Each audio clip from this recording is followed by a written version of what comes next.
Kwanza ni kumshukuru Mwenyezi Mungu kwa wema na baraka zake.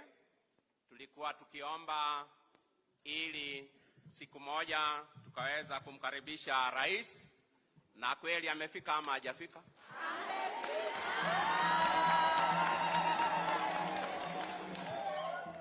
Pamoja na deputy wake, karibu sana.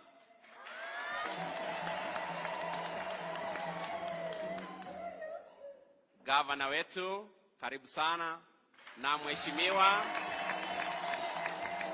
wetu, waheshimiwa ambao wamefika, na matakwa ya wote siku ya leo. Karibuni. Kwa jina la Baba na la Mwana na Roho Mtakatifu. Bwana awe nanyi.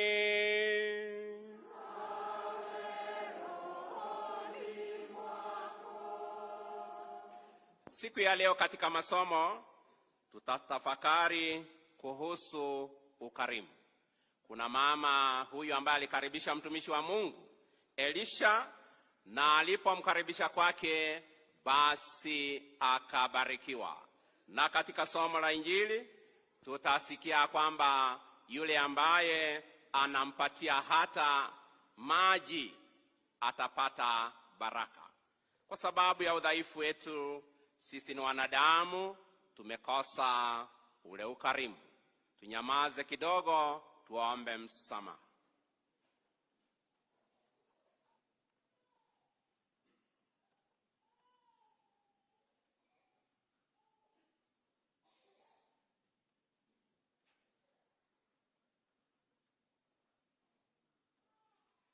Na muungamia Mungu Mwenyezi kwa kutotimiza wajibu. Nimekosa mimi, nimekosa sana. Ndiyo maana na kuomba Maria mwenye heri, bikira daima, malaika na watakatifu wote, nanyi ndugu zangu, niombeeni kwa Bwana Mungu wetu. Mungu Mwenyezi atuhurumie, atusamehe dhambi zetu, atufikishe kwenye uzima wa milele. Bwana utuhurumie. Kristo utuhurumie. Bwana utuhurumie.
tunakuheshimu, twakuabudu.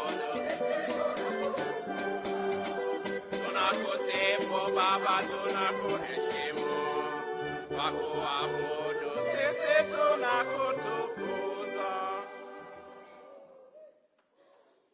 Tuombe. Ee Mungu, umependa kutufanya sisi tuwe wana wa nuru kwa neema uliyotupa ukweli.